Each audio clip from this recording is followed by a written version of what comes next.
We're going to do some Tool this time around. This is Vicarious, the first song off of 10,000 Days. So let's talk about tuning and tone and all of that before we get into playing the song. So this one is in standard tuning but drop D. So we've got our low D, and then everything else is just standard tuning. Now with tone, he plays with a little bit more gain than I do normally. So what I have going on here is just like channel 2 on my dual rectifier. Then I used a Boss Super Overdrive in front of it to give it that extra boost. So I don't know, his rhythm tone is basically how I have my lead tone set up. So there's some reverb, just a tiny hair on the guitar. And then we've got, for this intro riff, and he doesn't do this on the recording, but live when he plays it, since it's just a single guitar, he plays the intro with delay. So what we have is, it's a quarter note delay, and it's right on the money quarter note. So the tempo of this song is 115. So what you can do to set this up is just get a click going at around 115, 116, whatever you decide on. And, you know, just dial in your delay time until it syncs up exactly with the click. And you want to make sure you do it several times, just to make sure that your attack of the first note is right on with the metronome, so, you know, you don't later go to play the song and find that you screwed up the tempo on your delay. The other thing is, you have to consider how many repeats you want out of the delay. So if this is our quarter note,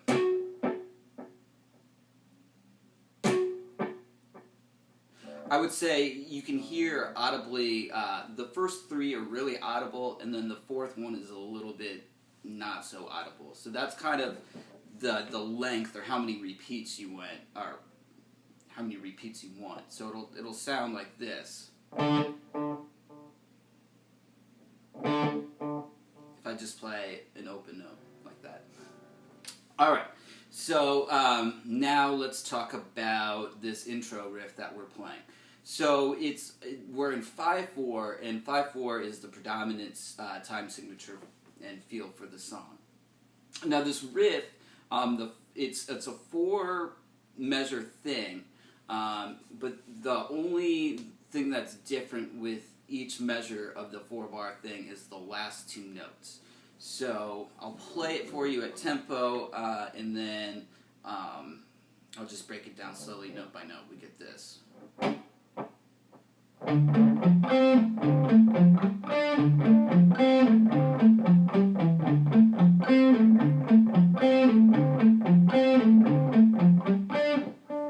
So that's all there is to this riff. Before we get into one thing that I'll mention is that every note is palm muted, except for the notes that we're going to be playing on the 3rd string. So look out for that. So our first note is A. I'll turn my delay off here. And then we've got, that first note is D. And then we've got A. Then we've got F and C. So I'll just play these notes without palm muting. So those are our first 4 notes. And then we've got A to D. So I like to think of 5/4 as groups of 3 and 2, or groups of 2 and 3. So here I decided to do 3 plus 2. That's how I'm thinking of it, but either way it works. So we've got is our first little bit. Now he's doing this all with downstrokes to give it all that kind of a feel to it.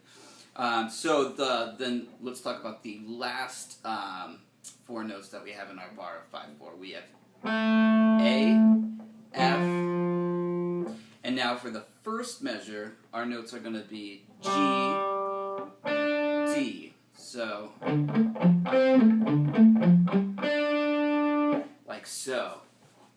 Alright, so as I said, all these measures are the same except for the last two notes. So the second measure, the last two notes we have are G and E, both palm muted, so that measure sounds like this altogether.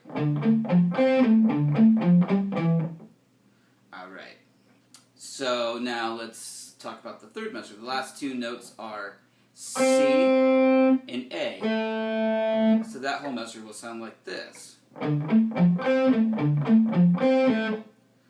Alright, so then we've got the last measure, and the last measure is the same as the first. It goes like this.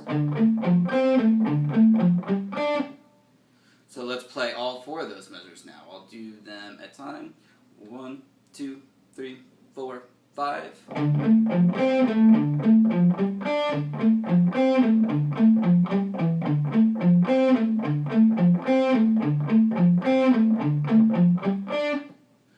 Alright, so the last time they go through this 4-bar thing, the very last time is a little bit different. I'll play it for you at tempo. It goes like this.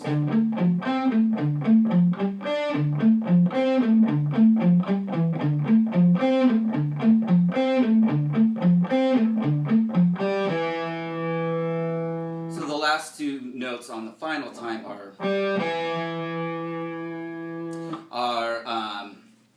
the G and E notes. So something I'll say with this ending thing here is when you have a big, long, sustained note, and everybody's got to be counting in the band, you want to count some sort of subdivision of the beat. So here I would, since we're playing in steady eighth notes, in my head I would be counting the bump, bump, bump, bump, bump, bump, bump, bump, bump. So this E note is held for a total of 12 eighth notes. So I would, in my mind, be thinking, 1, 2, 3, boom. So that way, when you subdivide the beat, you have a better chance of nailing that downbeat when everybody jumps in the band together. And it's good for this type of thing to kind of like make eye contact with your band members, and kind of, if you do a sort of a head nod with like the quarter note pulse, everybody can see where that downbeat's going to be. So you can see with my head, boom, like that. So just a little thing on counting. Alright, so I'm going to go through those 4 bars of this intro riff real slow now.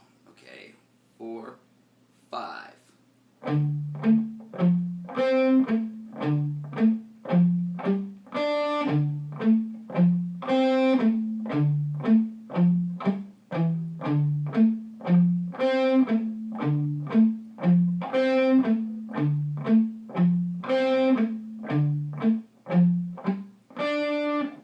Alright, so now we are into our first big heavy riff that we have. Still in 5/4 time. I will play this for you. It goes like this.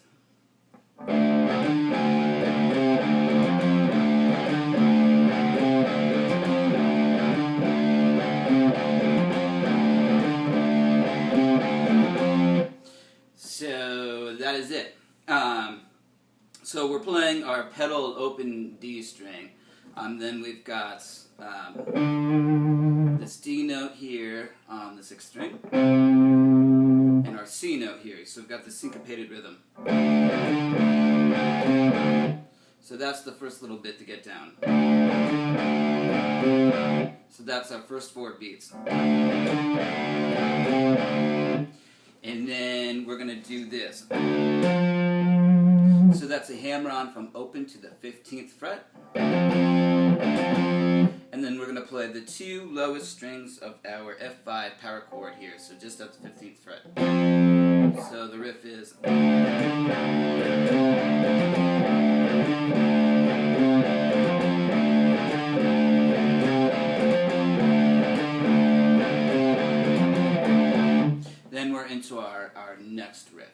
So the next riff is another pretty simple one. It's just a variation. So something that's real common in metal music and classical music as well is they'll just take a riff or an idea, and then the riff will just sort of evolve. Like they'll start playing variations off of it, and compositionally that's a good way to keep things moving, to keep things interesting. So here's this riff.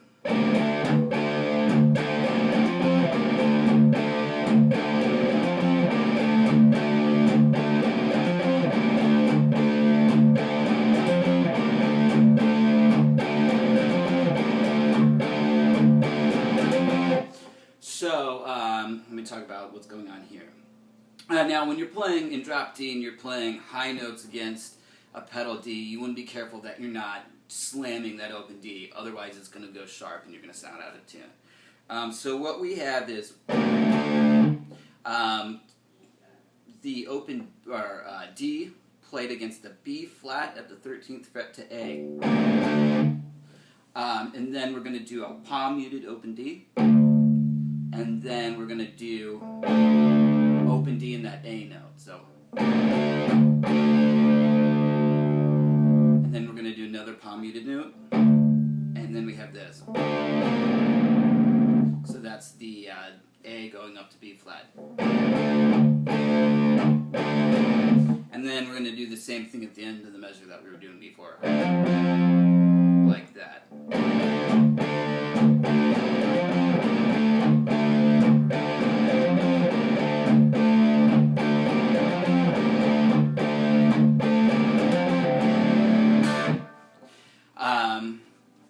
And alright, so then we're into the verse, and what we have there is the... And that part, I would turn off my reverb going into the big D chord that we have, so like this.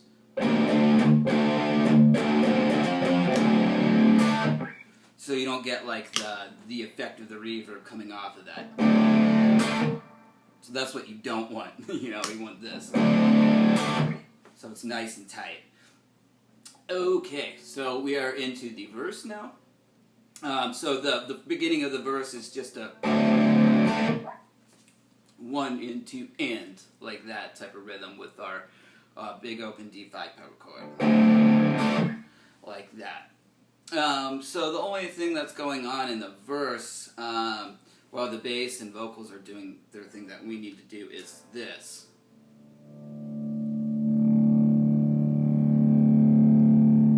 So we're just doing a volume swell. So wait for 4 bars, and then what I like to do with volume swells is not turn my volume all the way off. So you want to get it to a point with your particular volume control where something is audible, something's coming through. So with this guitar, I've got numbers on my little wheel here. So I can do, for me, the visual reference is if I'm looking down, straight down at the volume knob, basically like the 2 is like right directly in my line of sight. So you can tell it's coming through. There's something there. So you're going to hear the attack of the first chord.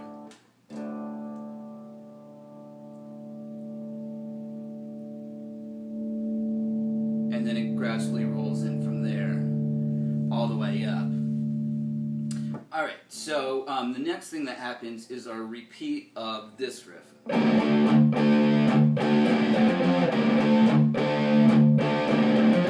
And we're going to have our reverb back on now.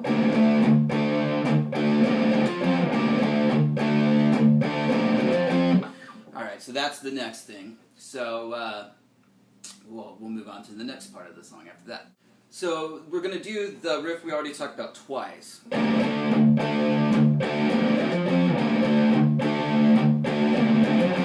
And then we have a time signature change, which is going to serve as like a transitional thing. We're going to go to 6/4 for a little bit.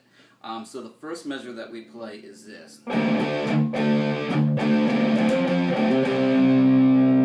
So what we're doing is adding a beat. The riff is the same, but we're adding on. So we're hammering on D to C, and then playing our C5 power chord. So,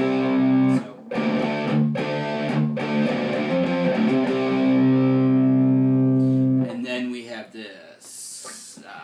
Okay.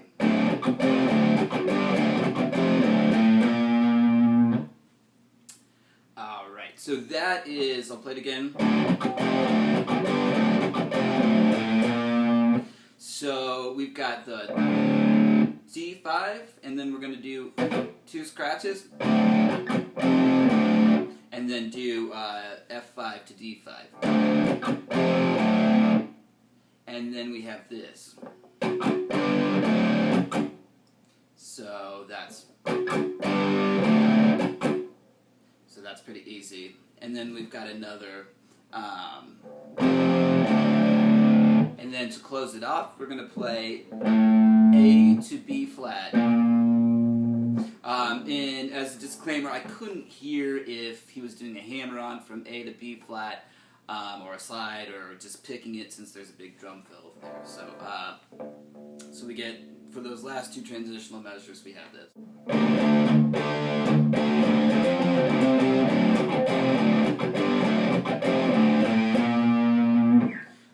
And then we're into, well, I'm going to call this an interlude between our verses. So it's very similar to the...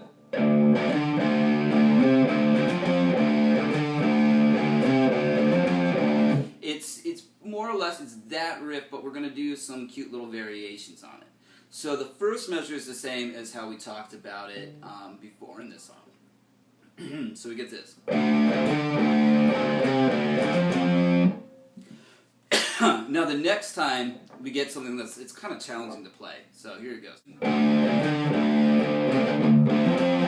So what we have is this quick sextuplet thing. So we're doing a pull off and then striking the open string, and then we're coming with a palm muted note. So that measure sounds like this.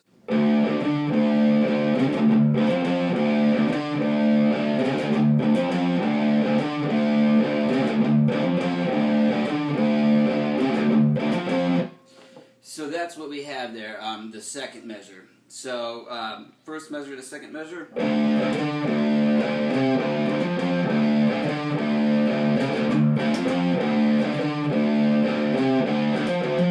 So the third measure is a variation as well. So the third measure sounds like this.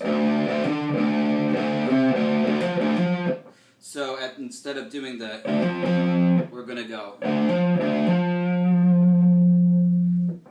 Right, and then the fourth measure is the same as the second measure I taught you with the sextuplet pull-off thing. So all together, these 4 bars for our interlude, we have this.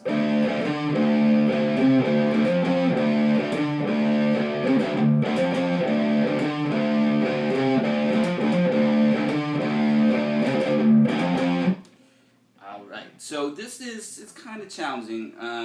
The little pull-off thing is what I think will take some practice. So if I do it slow, it'll sound like this.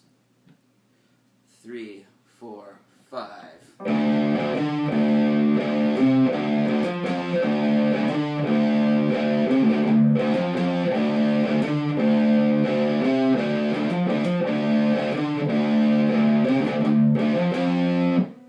All right.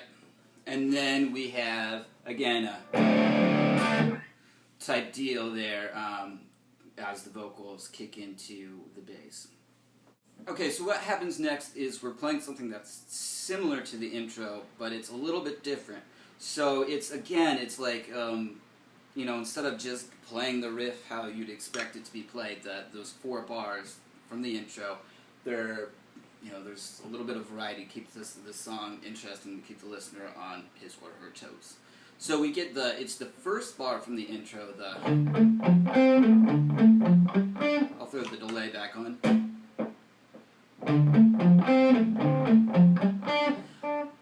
And then what we have, so we're going to do that 3 times. And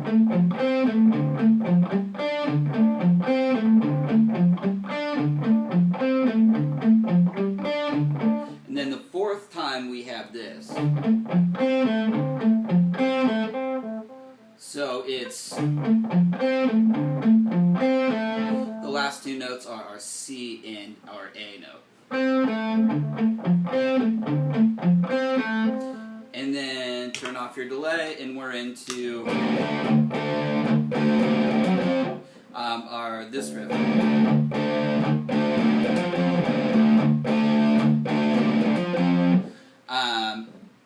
So what's different here this time, I wish Tool could just make it easy on us and play the same thing all the time. We have this thing.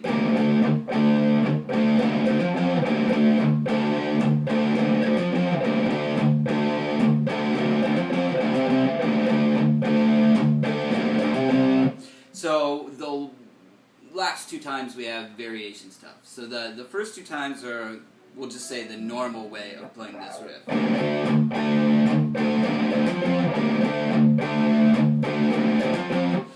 Then we'll say the next part is we have the added C, so the added beat of C.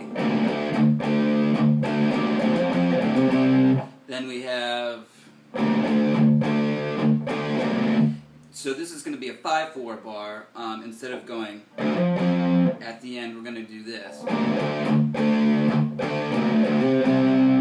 So we're coming down to the C. And we're going to slide out of that.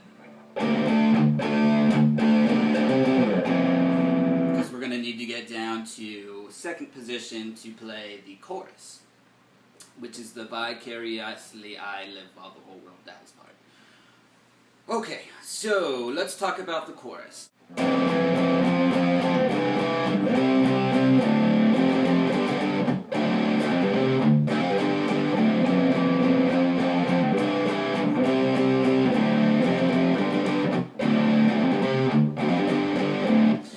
So it's a pretty simple riff. It sounds kind of fancier than it actually is with the sextuplets. The sextuplet thing is like an Adam Jones and Justin Chancellor staple, like schism. That's how the bass line goes. So they do it all the time. It's a real common thing.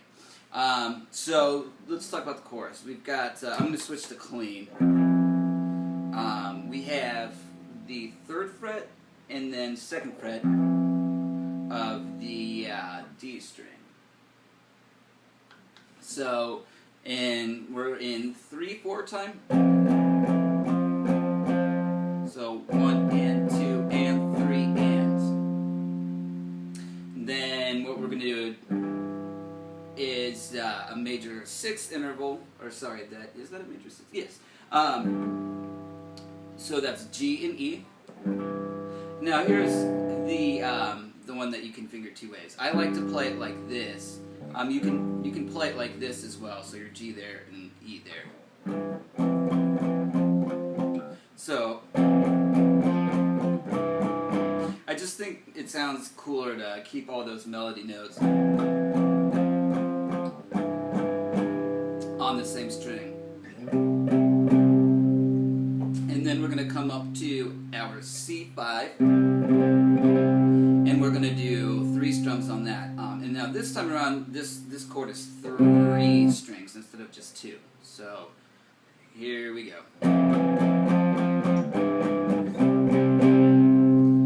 Okay, so that's all 3/4. Now we're going to switch to 4/4 for 2 bars, and we have this.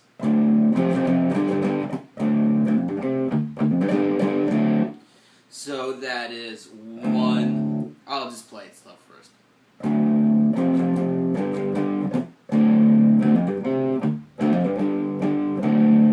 So it's, as I was counting in before, 1, 2 E and 3 E and 4 ands.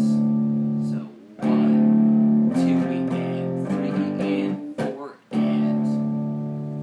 And then on the end of one of the following measure we have this. So that's open 3/5. And then we get this C note to an open D.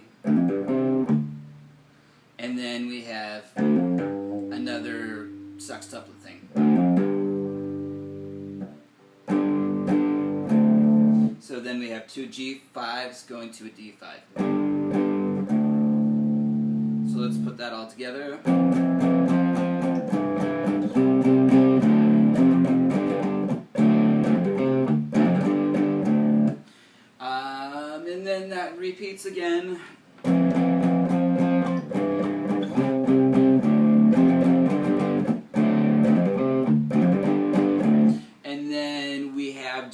first two measures repeated. So just the... And then we're into our first heavy riff, this one. So I'll put the whole chorus together again with the dirty tune.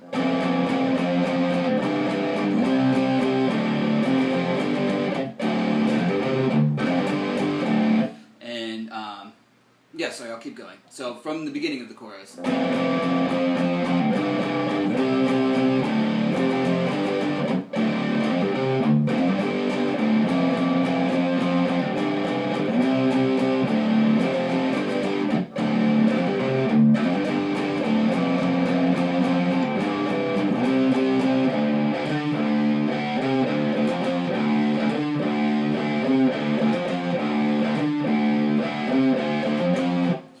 Alright, so we're going to do that riff 3 times. You know, you'd think, okay, 4, but no, just 3 times.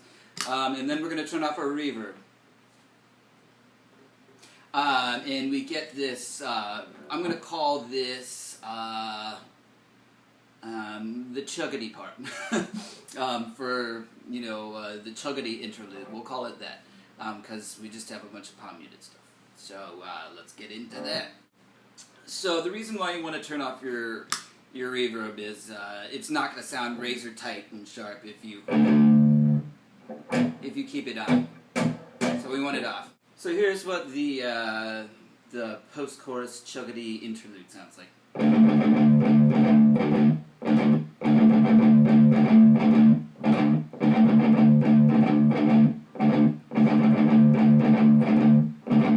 So you're thinking, you know, oh, easy, I don't need a lesson on this. But there is something to think about here. Inevitably, whenever like a student plays something like this for me, they're doing the muting, the rest, by resting the pick on the string. And you're going to get just a tiny bit of noise there. You can hear it. When the pick makes contact with the string, even if you don't articulate the string, you're going to hear it. So you need to do that muting with the left hand. Now, you can't just do it with one finger, because it's going to still ring with this much gain. It does that kind of sound. So I mute with my whole left hand, like this.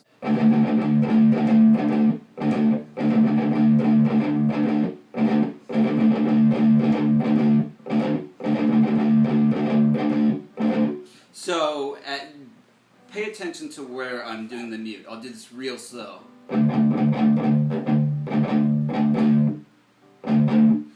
So mute, mute,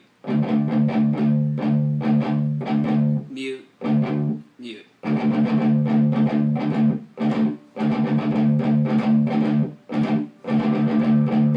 And make sure, and the other thing you want to look out for when you play stuff like this is to not let these fingers make contact with the string. So, here we go.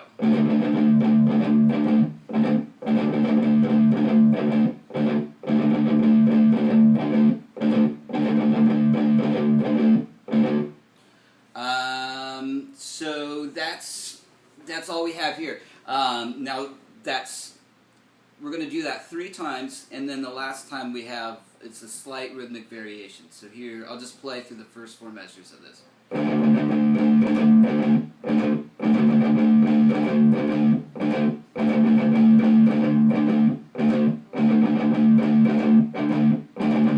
So the last beat of the measure we have all 16th notes instead of just rest. So, and then that repeats again. So we get.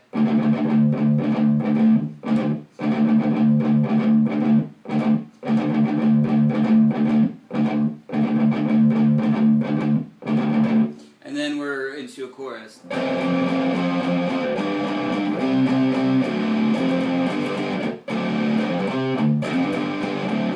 So this chorus that we have now is they go easy on us. It's exactly the same as the first chorus. So just to recap, I'll play from my transcription for you here.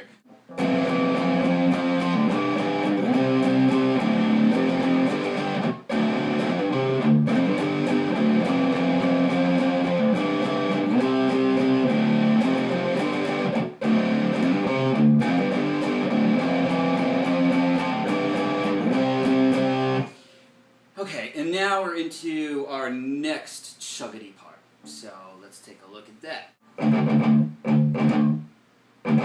So this one is a little bit more sparse. That's the rhythm there.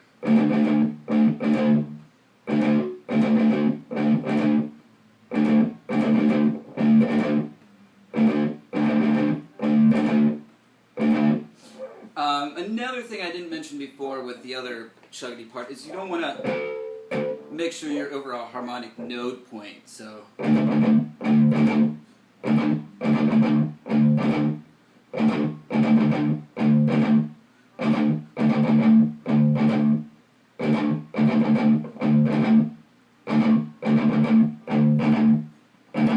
like that. So I like to keep my hand so like basically my second finger is kind of like over the second fret. And that'll get it razor tight for you. So then what happens is, I'm going to call it a bass solo. So it's kind of weird. You might think it's guitar on the recording, but it's a bass with distortion doing tremolo picking. And we as guitarists are kind of doing the bass line, which is kind of a funny, quirky thing that Tool does occasionally. Like Adam Jones will play the bass line, and the bass line, the bass player will be playing like some high stuff, melodic material. So that's what's going on here. So let's take a look at that. So the rhythm gets a little bit more filled in where the bass starts soloing. We get this.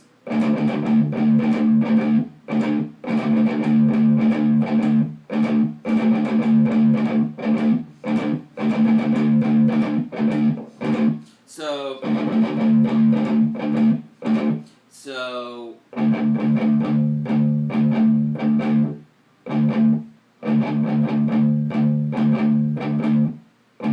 is it slow?